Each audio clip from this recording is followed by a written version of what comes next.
सभ्यताओं के समतुल्य खड़ी हो गई। कौन कौन सी? मेसोपोटामिया की सभ्यता जो इराक में पनपी,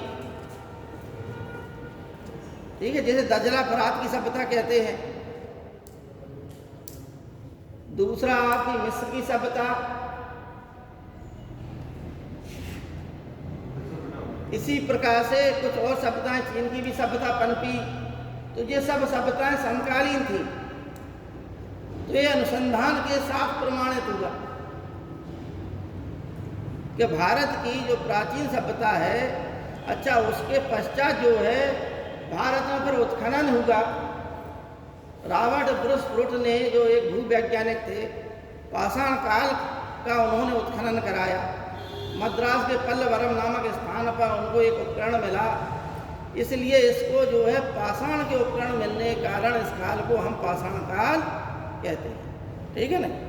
तो एक चीज़ आप लोगों को समझ में आ गई होगी कि इतिहास जो है, जिस प्रकार से विज्ञान अनुसंधानों के आधार पर, प्रयोगों के आधार पर अपनी बात को सिद्ध करता है, उसी प्रकार से इतिहास में भी हम जो है अनुसंधान और उत्खनन के द्वारा अपनी बातों को सिद्ध कर सकते हैं। यानी इतिहास की बातों को सिद्ध किया जा सकता है। इस काल में ये चीज़ें थी, ठीक है ना? अगर भोज परवान ने भोपाल में भोजसन नामक तालाब बनाया तो वहाँ पर वो आज भी उपलब्ध है। इसी प्रकार से अनेकों ऐसी चीज़ें हैं जो ये प्रमाण करती हैं। जैसे ताजमहल है, ताजमहल से पहले हुमायूं का जो मकबरा बना, तो आप लोग इंटरनेट पे देख लेना घर पे जाके, तो हुमायूं का मकबरा बिल्कुल सेम वही है, उसी की नकल उतार कर बिल्कुल ताजमहल बना दिया गया।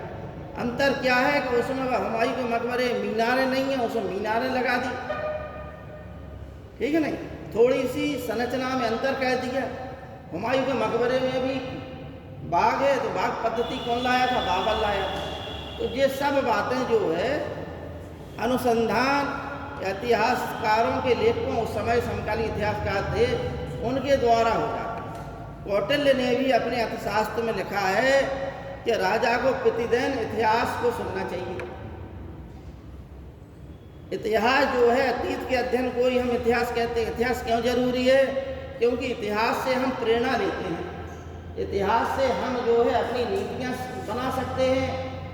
जो हमारे पूर्वजों ने गलतियाँ की हैं, उन गलतियों को हम ना दोहराएं, और जो उन्होंने अच्छी नीतियाँ चलाई, उन अच्छी नीतियों का हम अनुसरण करके अपने भावी जीवन को अच्छा बनाएं। जैसे महाभारत काल में ईसा, दोष, ये सब चीज़ें थी। तो महाभारत की शिक्षा में यही देती है कि यदि आप अहंकार के वशीभूत होगे तो एक दिन अपनी समाज का, अपनी संस्कृति का, अपनी सभ्यता का नाश कर देंगे। रामायण काल जो है मर्यादा का काल था। ठीक है नहीं? भारत में और संसार में इतिहास को 3 भागों से बांटा।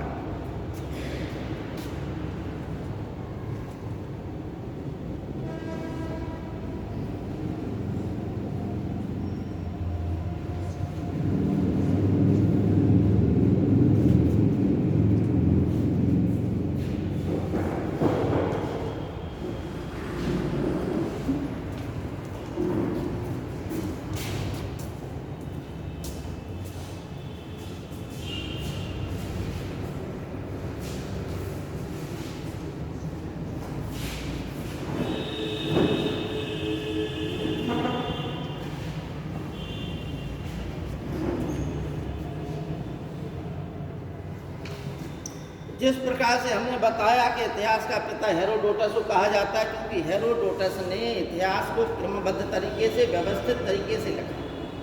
ठीक है नहीं?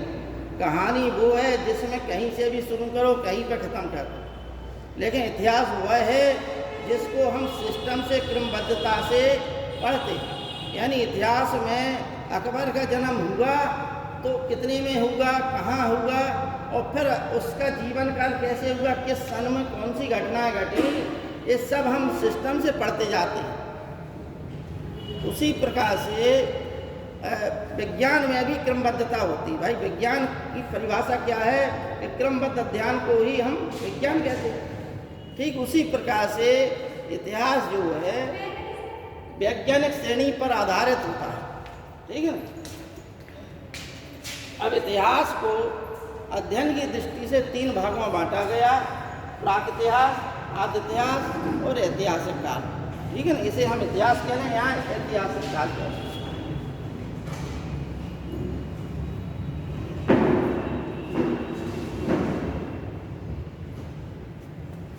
भारत में पहली बार इतिहास लेखन का जो क्रमबद्ध इतिहास लेखन है उसका अच्छा कार्य किया था कल्हण ने, जिसने राजतरंगिणी नामक पुस्तक लिखी।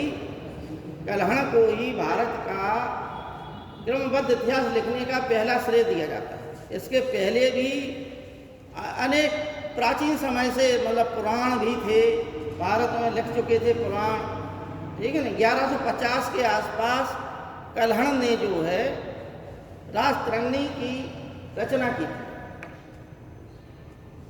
लेकिन उसने क्रमबद्ध तरीके से लिखा इतिहास राजतरंगिणी को, इसलिए भारत का प्रथम जो है सही रूप से इतिहासकार कल्हण को माना, ठीक।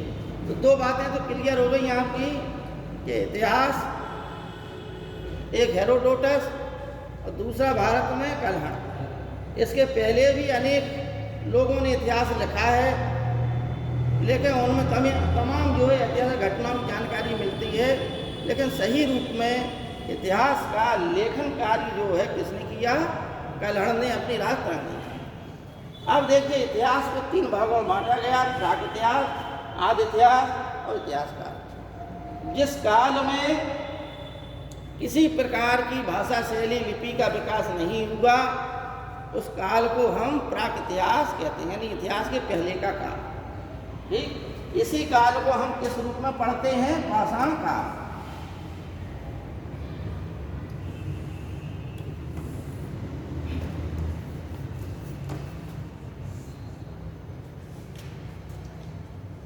आदि इतिहास के अंतर्गत हम जो है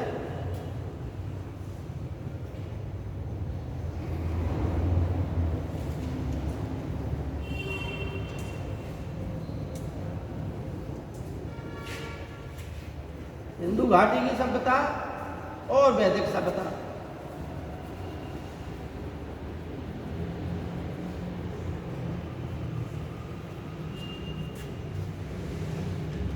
और ऐतिहासिक काल से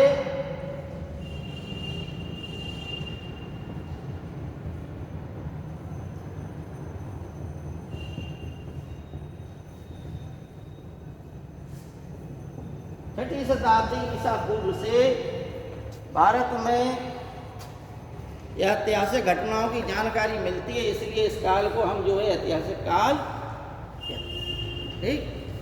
अब आदि इतिहास काल क्या है? जिस काल में लिपि का तो विकास हो गया, लेकिन उस लिपि को पढ़ा नहीं जा सका। ये सिंधु घाटी सभ्यता की लिपि को पढ़ा नहीं जा सका। लिपि थी उनकी, लेकिन आज तक कोई भी इस लिपि को पढ़ नहीं पाया। दूसरी बात, लिपि का विकास हो या लिपि जो है बहुत ही दुर्बोध हो, बहुत कठिन हो, जिसमें एक शब्द के अनेकों अर्थ निकले, जैसे वैदिक काल की लिपि, ठीक है ना। यानी वैदिक काल के जैसे ऋग्वेद है, सामवेद है, यजुर्वेद है। ऋग्वेद में जो है संस्कृत के एक शब्द के अनेकों अर्थ निकल रहे, इसलिए इस काल को हम क्या बोलते हैं? आदि ऐतिहासिक काल। और ऐतिहासिक काल के रूप में छठी शताब्दी ईसा पूर्व काल को हम क्या बोलते हैं? ऐतिहासिक काल, ठीक है ना।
पाषाण काल को 3 भागों में बांटा गया है, पुरा पाषाण काल, मध्य पाषाण काल और नवपाषाण काल। पुरा पाषाण काल को पुनः अध्ययन की दृष्टि से, क्योंकि हथियारों का जो पत्थर के जो हथियार इन लोगों ने उपकरण उपयोग किए उसके आधार पर पुरा पाषाण काल को निम्न पुरा पाषाण काल, मध्य पुरा पाषाण काल और उच्च पुरा पाषाण काल, ये 3 भागों में बांटा। लेकिन इसके पहले पुरा पाषाण काल, क्योंकि ये पुरा पाषाण काल 6 लाख ईसा पूर्व से लेकर 1.5 लाख ईसा पूर्व तक माना जाता, ठीक है नहीं। 1.5 लाख ईसा पूर्व से 35,000 या 30,000 ईसा पूर्व तक मध्यकाल माना जाता है, और 30,000 ईसा पूर्व नहीं 10,000 तक, ठीक है नहीं, और 6 लाख से लेकर 1.5 लाख से 35,000 से 10,000 नवपाषाण, ठीक। इस प्रकार से इन तीनों कालों को बांटा। पुरा पाषाण काल या पाषाण काल के पहले हमें ये समझना है कि मानव की उत्पत्ति हुई कैसे।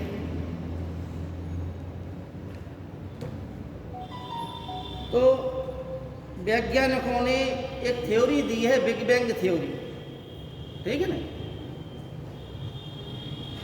कोई जानता है विद्यार्थी बिग बैंग थ्योरी है क्या?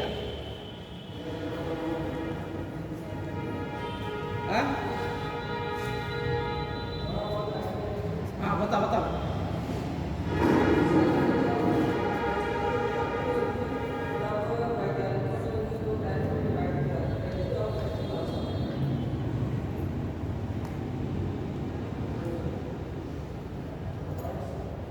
नहीं बैठ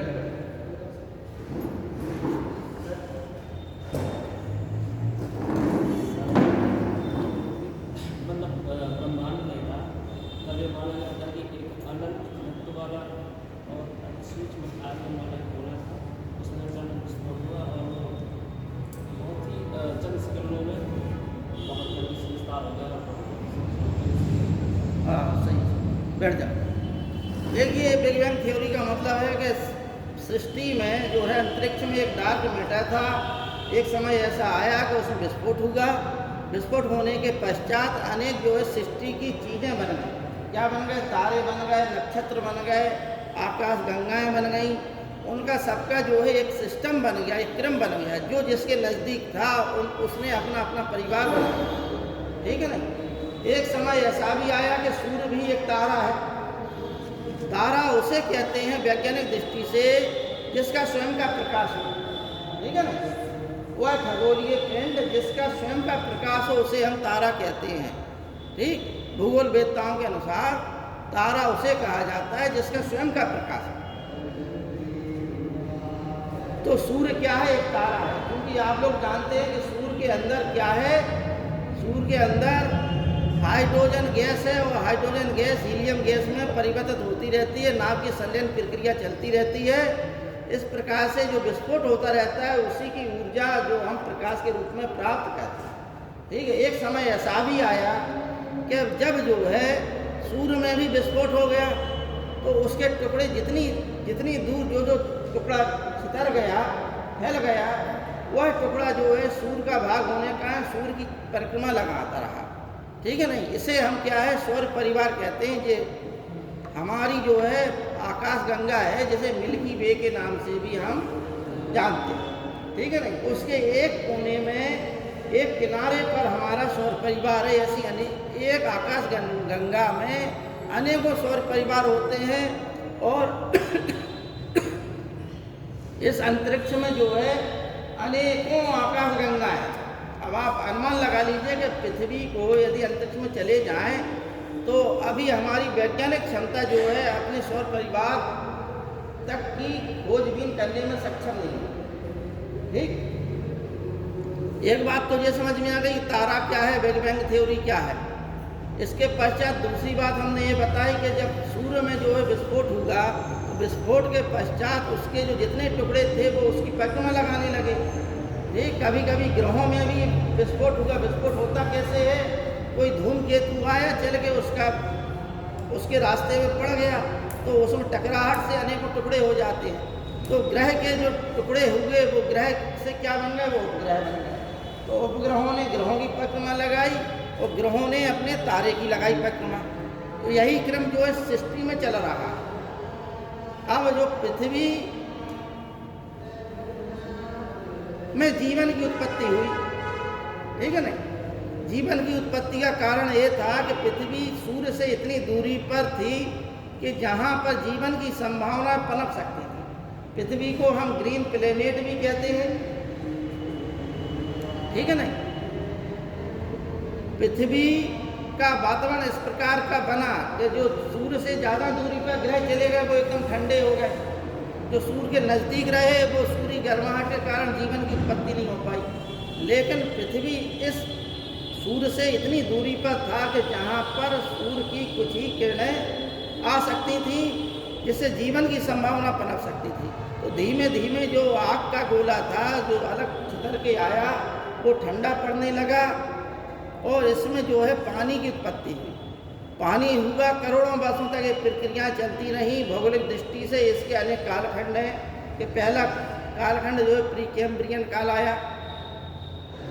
अब जो है कि जिस प्रकार से आपने देखा होगा अगर एक गड्ढा बरसात के मौसम में पानी कहीं भर जाए तो पानी धीमे धीमे सूखता है और फिर वो पानी जो है देखते रहिए आप महीना 2 महीने तो पानी जो है एकदम गंदा सा हो जाता है, हरा हरा सा हो जाता है। ठीक उसी प्रकार से एक जो है गड्ढा सा एक बहुत बड़ा विशाल महासागर बन गया पृथ्वी पे और जो उस प्रकार से हो गया कि उसका पानी में क्रियाएं होने लगी।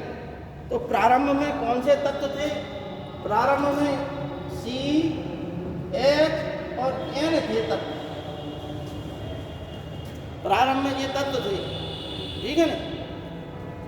C मतलब कार्बन हाइड्रोजन अगर मिल गए तो CH3 बन जाएगा, हैं? ठीक है ना? CH3 का फॉर्मूला है, मीथेन का है।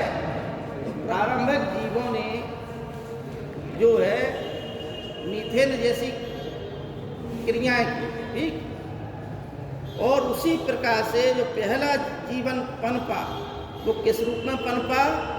वो विषाणु रूप में पनपा, वायरस बोलते हैं, ठीक है ना? वायरस को इसलिए हम सजीव और निर्जीव के बीच की कड़ी कहते हैं कि नहीं कहते? क्योंकि उसमें एक कला है, उसकी उत्पत्ति जैसे कालखंड में हुई तो जो जिसमें जैसी संभावना जीवन की होती हैं वो अपने आप को उसी प्रकार से अडेप्ट कर लेता है। वायरस में वो कला है कि यदि ये सालों तक जो है यदि इसे जीवन जीने के लिए सही वातावरण नहीं मिल रहा तो सालों जो है पड़ा रहेगा निर्जीव रूप में। एक खोल अपने ऊपर आवरण बना लेता है, ठीक है ना? ये जो दिखाई ना देता है बिल्कुल, ठीक। और जब उसके अनुकूल जो है वातावरण आता है तो खोल को हटाकर ये अपना द्विगुणन करता है, अपनी जनसंख्या की वृद्धि कर ले जाता है, ठीक। वायरस से फिर धीमे धीमे करके अनेक चीज़ें पनपने लगी। एक जीव ऐसा पनपा जिसे हम युगलीना कहते हैं। युगलीना में जंतु और वनस्पति दोनों के गुण पाए जाते हैं, ठीक है ना? अब धीमे धीमे करके यही क्रम चलता रहा। अकशेरुकी यानी बिना हड्डी वाले जानवर से जंतु से जानवर मतलब हड्डी वाले जानवर आए तो पहला जो है कौन बना? मछलियाँ उत्पत्ति हुई, ठीक। मछली 2 प्रकार की होती है, एक हड्डी वाली यानी एक जो है हड्डी वाली मछली होती है और एक बिना हड्डी वाली होती है। हमारे मनुष्य शरीर में भी वो दोनों चीज़ें पाई जाती हैं। जैसे नाक को यदि हम आगे वाले भाग को देखें, कान को देखें तो ये क्या है? कॉन्टेक्ट बोलते हैं इसे, ठीक है ना? जो मछलियों की वैरायटी है जिनमें हड्डियाँ नहीं पाई जाती उन्हें कॉन्टेक्ट में बांटा गया तो उनकी वो उत्पत्ति हुई। बाद में उन्हीं से जो है हड्डियों वाली धीमे धीमे कर कर क्या है प्रथम जो है आदि मानव की पहला आदि मानव जिसे हम कहते हैं उसका नाम क्या है? ऑस्ट्रेलोपिथेकस। क्या नाम है उसका?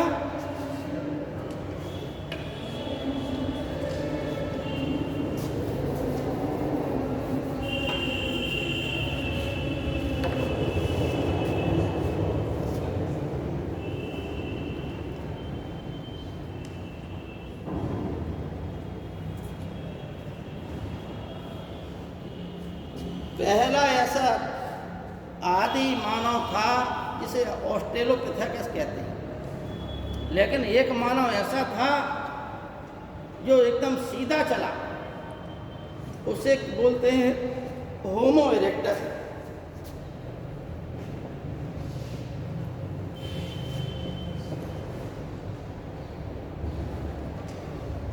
और आधुनिक मानव जिसका नाम है उसका नाम क्या है? होमो सेपियंस। होमो सेपियंस में ही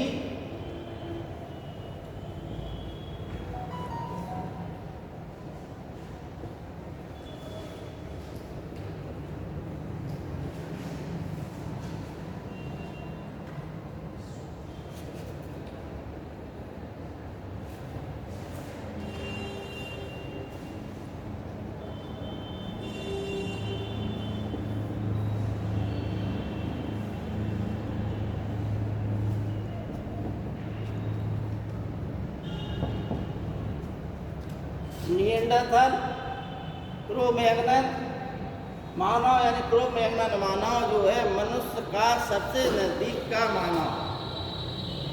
मृतकों को दफनाने की क्रिया विधि कुछ सामाजिकीकरण किसमें होगा?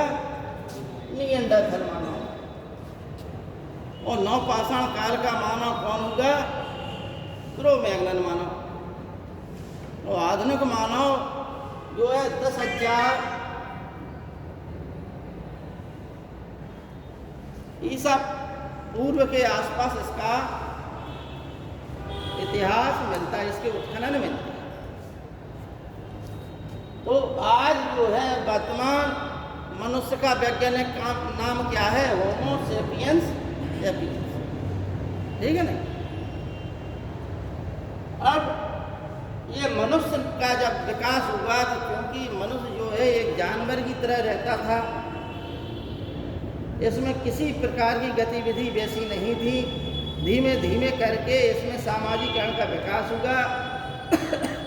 जैसे जैसे बुद्धि का विकास होगा वैसे वैसे यह जो है प्रगति के पथ पर आगे बढ़ता है। इसी काल को यानी मनुष्य ने सबसे पहले पत्थर के उपकरणों का प्रयोग किया, इसलिए पत्थर के उपकरणों के कारण इस काल को हम पाषाण काल कहते हैं। पुरा पाषाण काल को हमने 3 भागों में बांट दिया। इसमें जो है हैंड एक्स,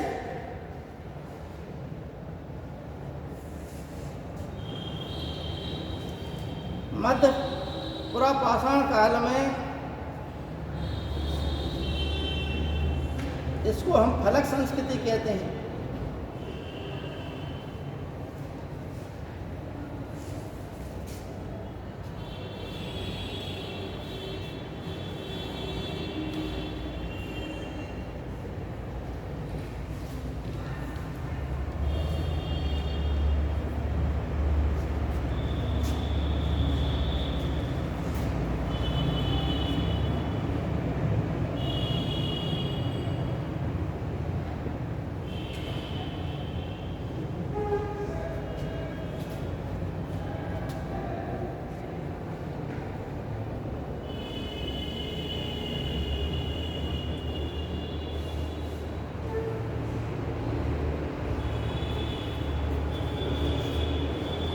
पुरा पाषाण काल में हैंड एक्स, चापर, चापिंग नामक जैसे उपकरण पाए जाते थे। देखो बच्चों, प्रारंभ में मनुष्य ने जो पत्थर होता है उसको क्या है गोल गोल टाइप की बटंगियों के रूप में काम, ठीक है, पत्थर नहीं होता नदियों किनारे घिस जाता है, तो पहले उसने क्या है छोटे छोटे गोल गोल पत्थरों का घिसू के अपना हथियार के रूप में प्रयोग किया। ठीक, पुरा पाषाण काल, मध्य पाषाण काल, नव पाषाण काल, इनको हम एक दृष्टि से और विभाजित कर सकते हैं कि पुरा पाषाण काल का मानव पूर्णतः क्या है शिकारी था। ठीक, मध्य पाषाण काल का मानव क्या होगा पशुपालक हो गया। ठीक है, और नव पाषाण काल का मानव ने अग्नि का प्रयोग कर लिया। नदियों किनारे बस गया। जो कुम्हार का पहिया है, पहिए का आविष्कार इसी काल में हुआ। इसलिए कृषि क्रांति किस काल से मानी जाती है? नवपाषाण काल से। अब पुरापाषाण काल का मनुष्य जो है शिकारी था। यह कहीं एक जगह पर नहीं रहता था, खाना बदोश अपना जीवन व्यतीत करता था। भारत में जो प्राचीन जो है पुरातत्ववेत्ता हुए, उन्होंने कहा कि भारत में पाषाण काल नहीं था।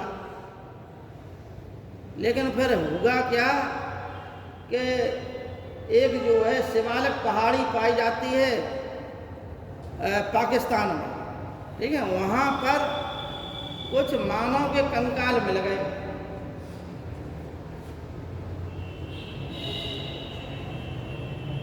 उन मानव कंकाल पर 2-3 प्रकार के मानव कंकाल मिले। कौन थे? रामापिथेकस, शिवापिथेकस और ब्रह्मापिथेकस। ये 3 जो है कंकाल अलग अलग प्रकार के पाए गए, इसलिए इनको अलग अलग नाम दे दिए गए, ठीक है ना।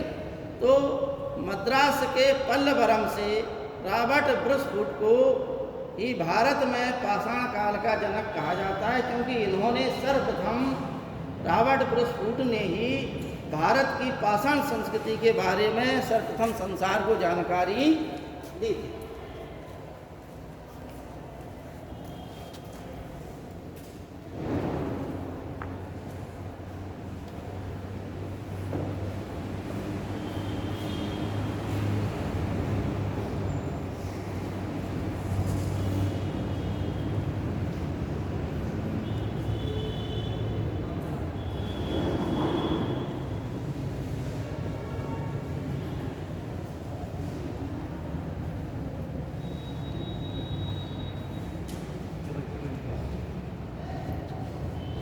रॉबर्ट ब्रुस फुट को भूवैज्ञानिक कहा जाता है, क्योंकि ये भूवैज्ञानिक थे।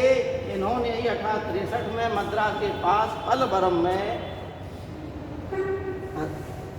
पाषाणकालीन उपकरणों की खोज की।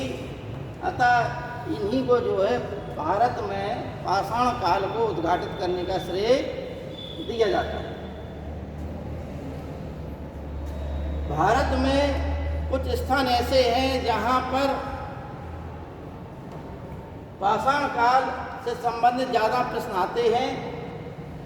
जैसे मध्य पाषाण काल में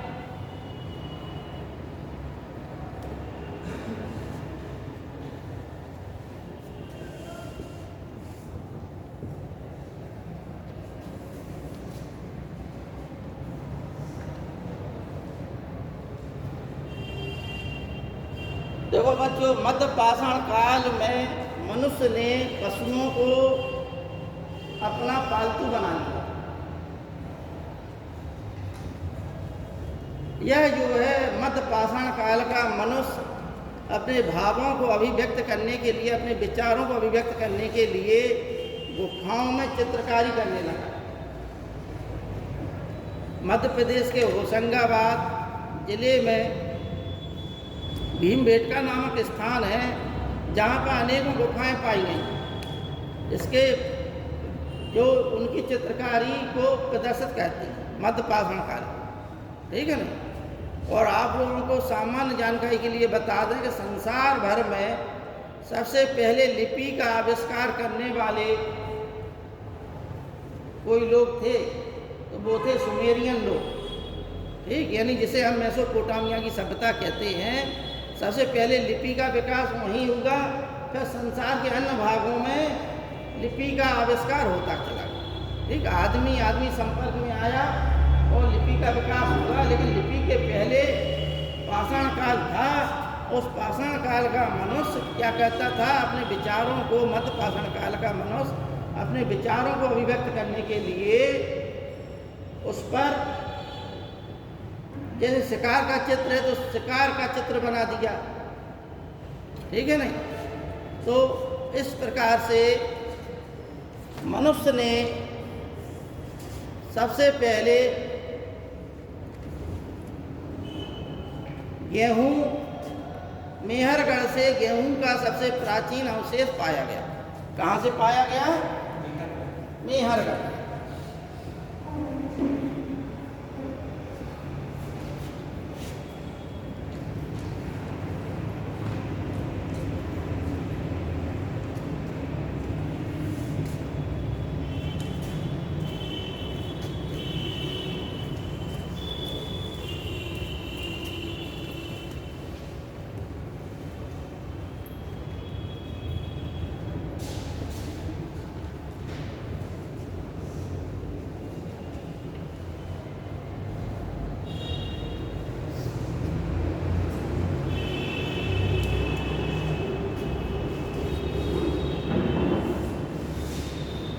देखिए, उत्तर प्रदेश में मनुष्य ने जो है अपनी पाषाण काल के मनुष्य ने अपनी जो क्रिया विधि फैलाई, उस क्रिया विधि का क्षेत्र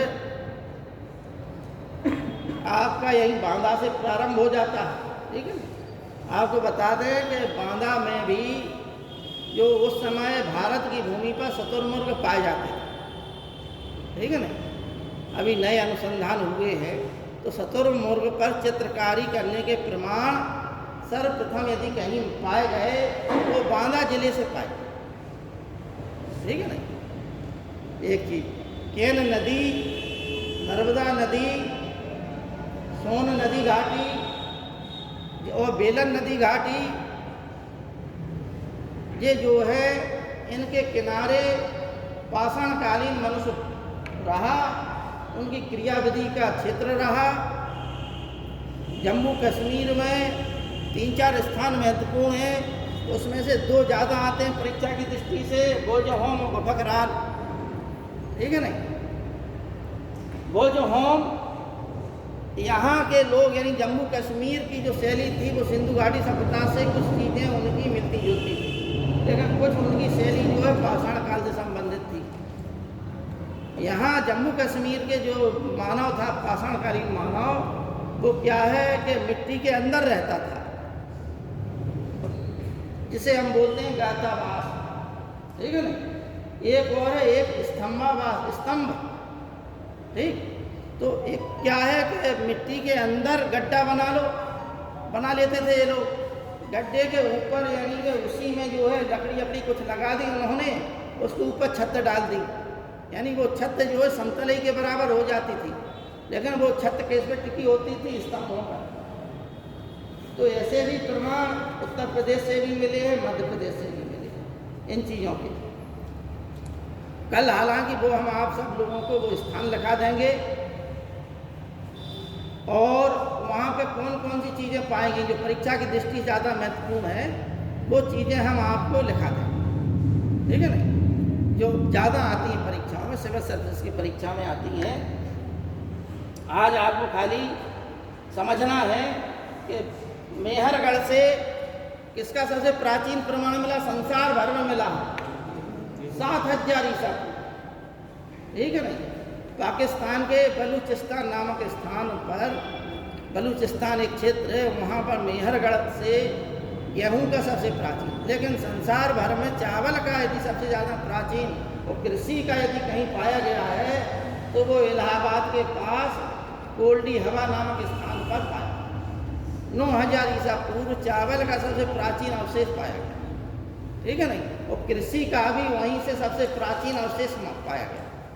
ठीक, अभी ये जो है लेकिन विवाद का विषय है, क्योंकि इस पे अभी जो है भारतीय पुरातत्वविदों ने मोहर नहीं लगा।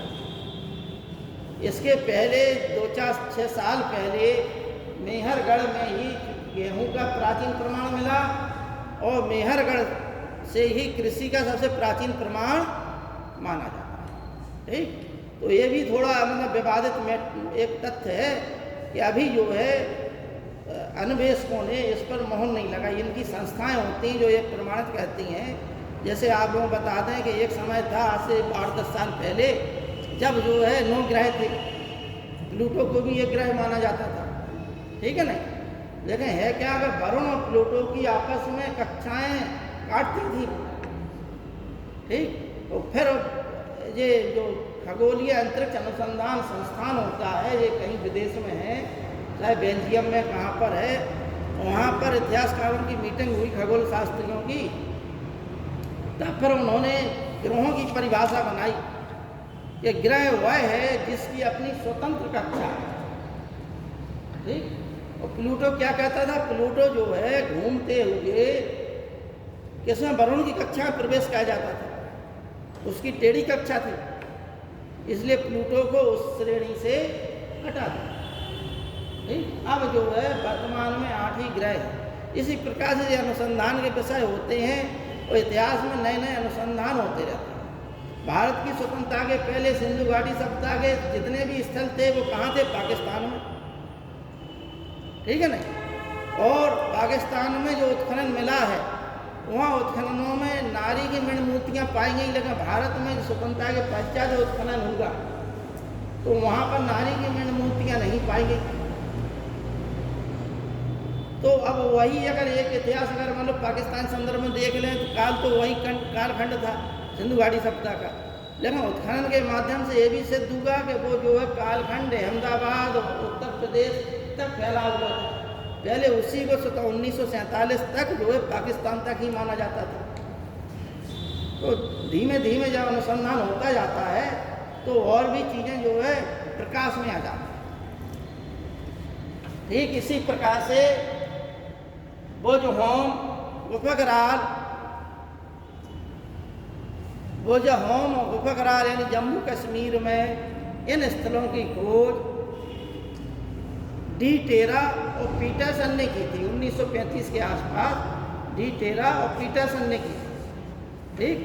इस प्रकार से आप लोग शॉर्टकट में ये समझिए कि चावल का प्राचीन प्रमाण भारत से, संसार भर, ठीक।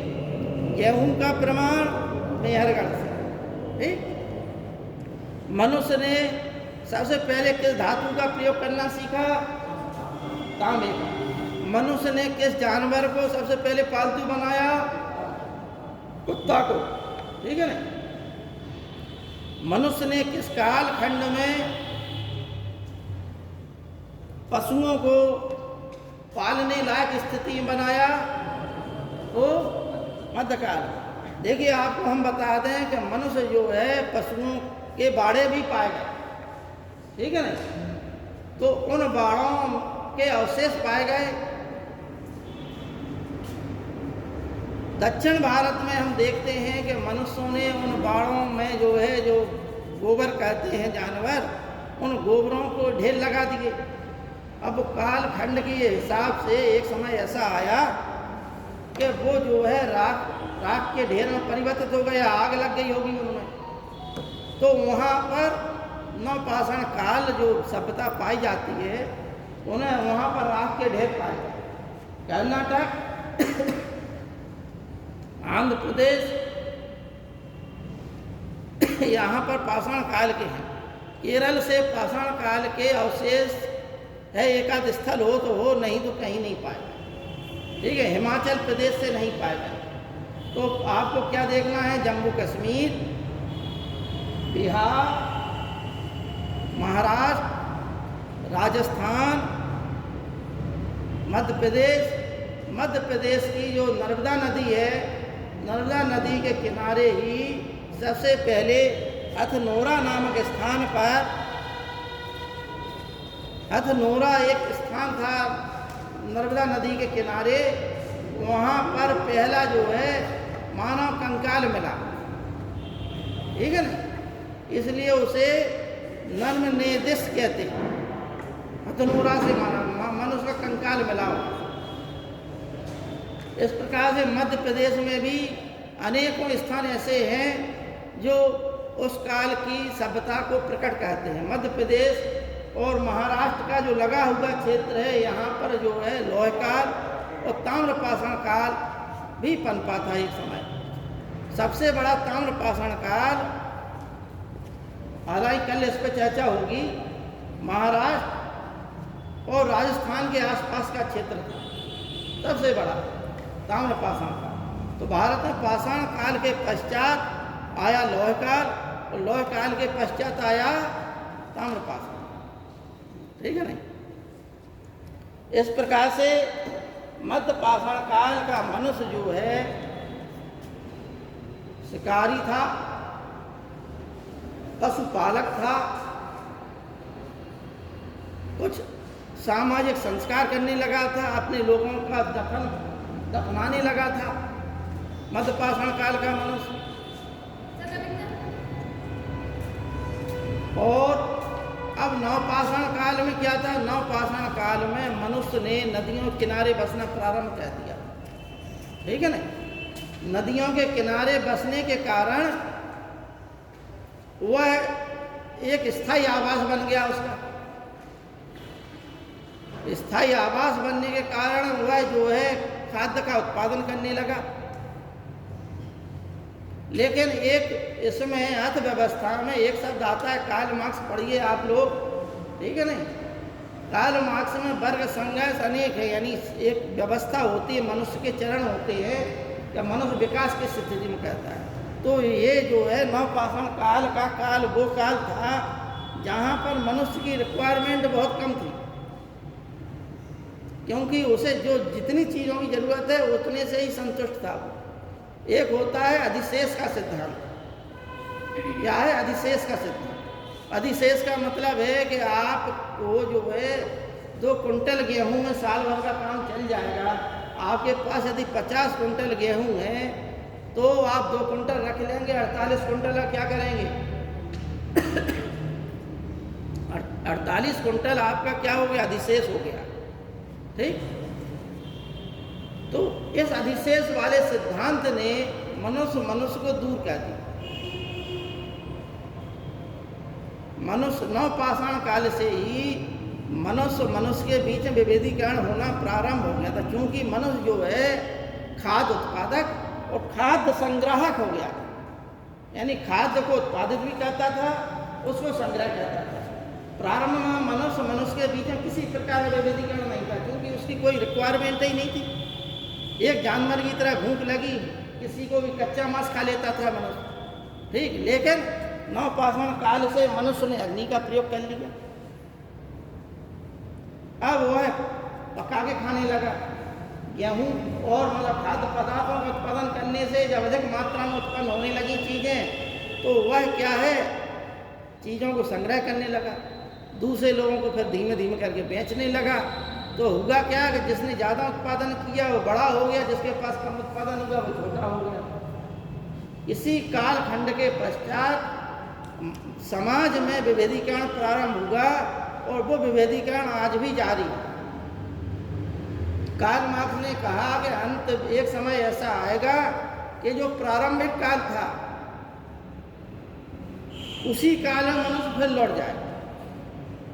कहीं भी आप देखिए, चाहे रोम की सभ्यता देखिए, चाहे ग्रीस की सभ्यता देखिए, जब सभ्यताएं एक चरम उत्कर्ष से पहुंच जाती हैं, यानी एक वर्ग जो है बहुत ज़्यादा शक्तिशाली हो जाता है, धन संपन्न हो जाता है, और एक वर्ग बहुत ही निम्न वर्ग हो जाता है, जिसके पास जिसका पूर्णतः शोषण होता है।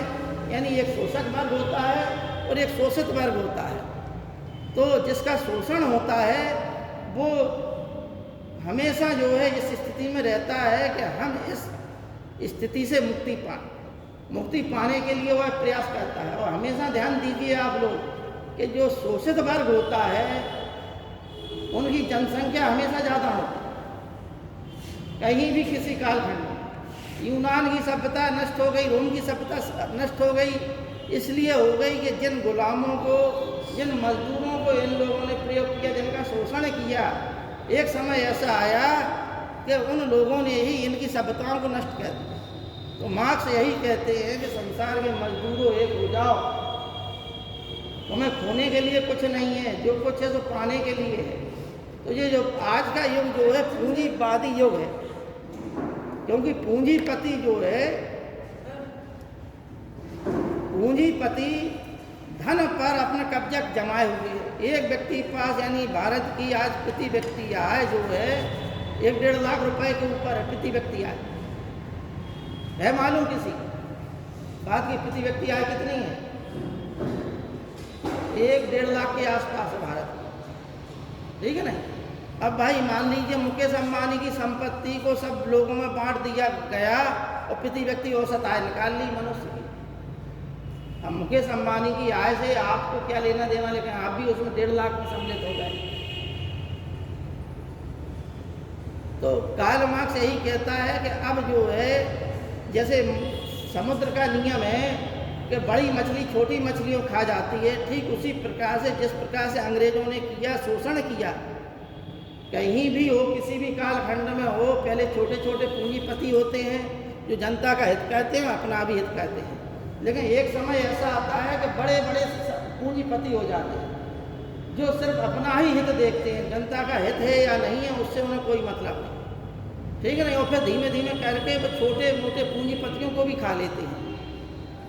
जैसे समुद्र में व्हेल मछली होती है तो उसके लिए जो है कि वही राजा है समुद्र की, ठीक उसी प्रकार से आज का जो वर्तमान युग है वो उन्हीं बड़े पूंजीपतियों का युग है। अब 4-6 लोग ही आपको नाम सुनाई देते होंगे, मुकेश अंबानी, अडानी, बडानी, 4-6 लोग ही पूंजीपति रह गए। और जब भारत जो है आज़ादी की लड़ाई लड़ रहा था तब बहुत से पूंजीपति थे जिन्होंने स्वतंत्रता में भी योगदान दिया, जनता के लिए भी कार्य किए।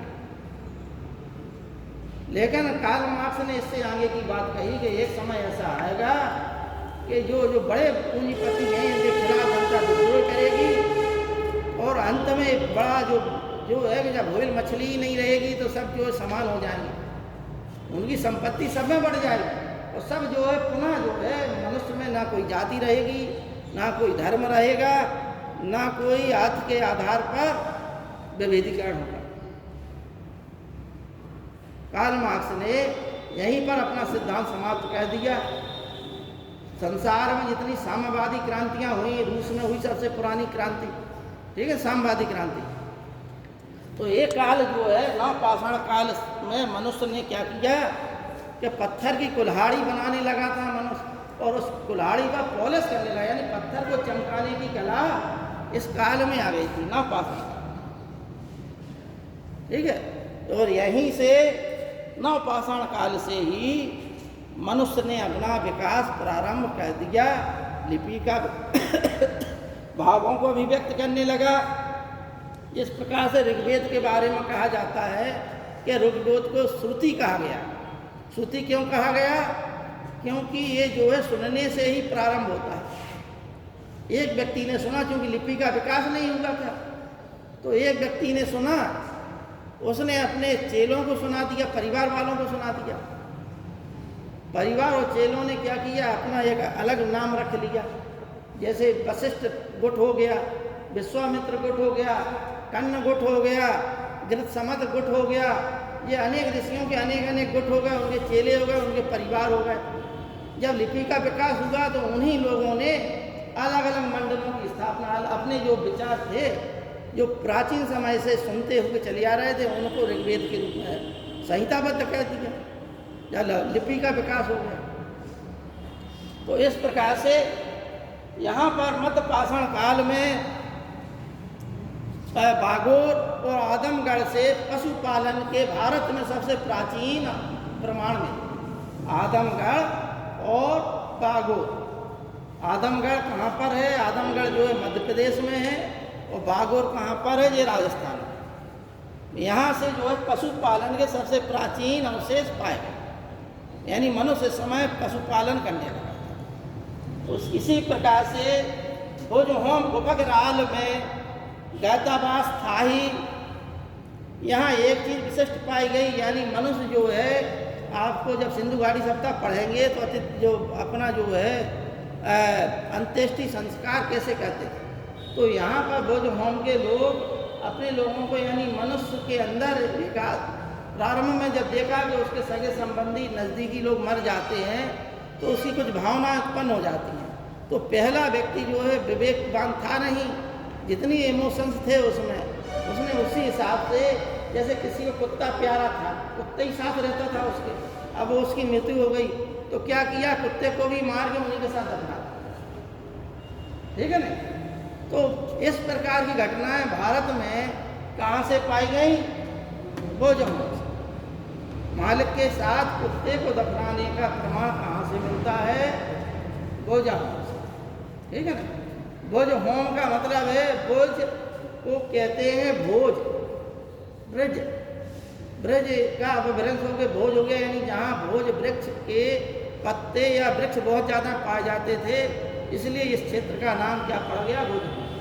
ठीक है ना। इसी प्रकार से सबसे ज़्यादा प्रश्न जो है आपके उत्तर प्रदेश से आता है।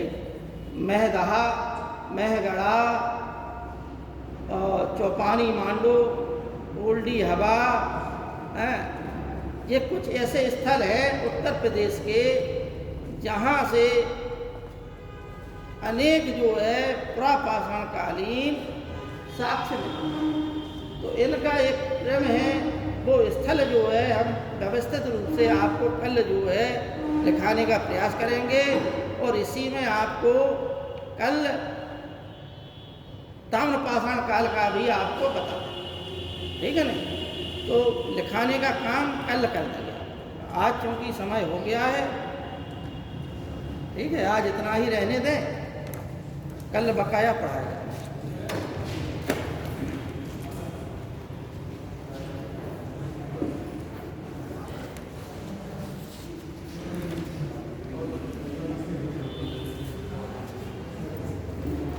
Thank you.